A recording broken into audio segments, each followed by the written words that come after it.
This video is intended for you to learn how to construct a perpendicular bisector using a compass and a straight edge. So the first question here on the paper has line segment AB. We want to construct a perpendicular bisector to that segment. Let's just go over some vocabulary. Perpendicular means to form right angles, and bisector means to find the midpoint. So using this tool, we could be able to find those two parts. So what you want to do is get comfortable using a compass. Once you are, what you want to do is put your needle on one of the endpoints. Doesn't matter which one, you're going to need both of them anyway. Put your needle on one of the endpoints, and then you're kind of measuring the segment A to B. You don't want to be the full segment, and you don't want to be less than the segment, or less than half the segment rather. So you kind of want to be in between that. So the phrase that you'll see that I use for today is more than half of the length of the segment. So what I have right now is a pretty good compass width of more than half. What we're going to do is make an arc mark. So I'm going to try and hold the needle down on point A and just move my paper around so that I don't have to move my compass. All I'm doing is moving my paper and making an arc. Keeping that same compass width, try not to move it. If you do, you could always erase your original arc, or you could go back and remeasure what you did. But what we're gonna do next is now take your needle and put it on the other endpoint that you didn't use, which is point B, and make that same arc mark. Basically, you want your arcs to intersect, so make sure that your arcs are long enough. So I was cutting it close on that first arc, but I did make it. Now with your pencil, notice that your two intersection points and a piece of the middle of the segment will all connect using your straight edge, and that will lead you to find the midpoint of AB. So here is the middle, I'll call it M of AB. So I could also use tick marks to show that AM is now congruent to MB. And also this line that we created also makes a right angle with segment AB. So that is called your perpendicular bisector. It almost looks like a two-tailed fish. Question number 2, same construction, but for a different type of vocabulary word. We're looking for something now to construct a median from A to BC. Median almost sounds like the middle, and that's exactly what we're going to do. We're going to find the middle like we did in question 1, but a median has something special. We need to connect point A to side BC once we find the midpoint of BC. So the same idea, step 1, like we did in question 1, is to go ahead and measure your length of BC and go more than half of the segment. So I'm going to open up my compass just a little bit further, put my needle on one of the endpoints.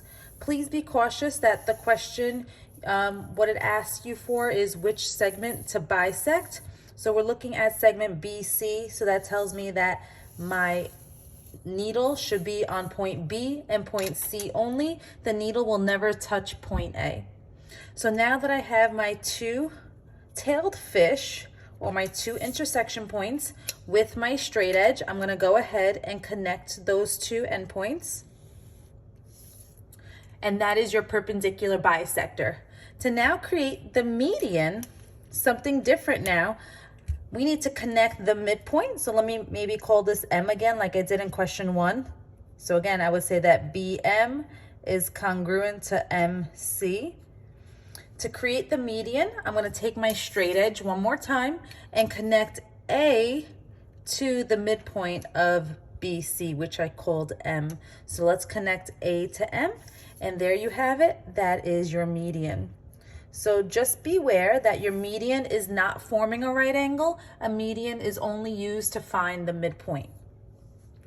Now, in my last question here for this type of construction of perpendicular bisector, what we want to construct here in this triangle is an altitude of the triangle. An altitude is a height. And since this triangle is an obtuse triangle, we should have an idea that the height of this triangle will be outside of the triangle. So what we're going to do first is understand that the height or the altitude will be somewhere connecting from point A to the base of my triangle. So step 1 is to actually extend side BC so that we're able to use our perpendicular bisector construction. So step one, all I'm doing is just creating a longer segment of that side of the triangle. Now what we're going to do, another extra step, is what we're going to do is put our needle on point A and kind of bisect this new line segment that we created so that we could see how to make a perpendicular bisector to that segment. So I'm going to put my needle on A, and you can make any compass width as long as the pencil of your compass is under that line that you created. So I think my compass width is fine. So what I'm going to do is put my needle on A and make an arc so that now I have an intersection intersecting my line segment there and there. If you didn't go as far as I did, if you go a little bit closer, for example, your smiley face or your arc will be a little bit shorter and small or closer to the line segment that you created. So that's your first step. Now that I have this line segment, so I'm just going to kind of bold it so you could see what I'm talking about. This is the segment that I want to now create my perpendicular bisector to. So remember, the first step to create a perpendicular bisector, measure your segment, make sure you are more than halfway.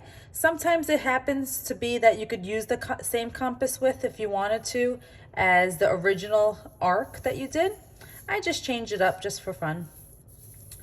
So again, I'm putting my needle on the two endpoints and making my arcs. Make sure your arcs are long enough so that they intersect. It almost looks like it intersects at point A. It does not have to. That's just a coincidence.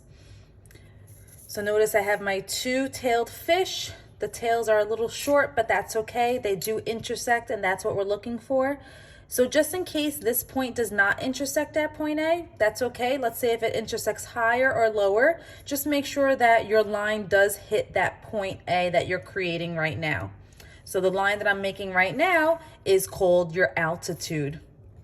So one more time, an altitude is a height, and a height is always perpendicular to its base. So if you pay attention to that triangle ABC, the altitude will be this line segment.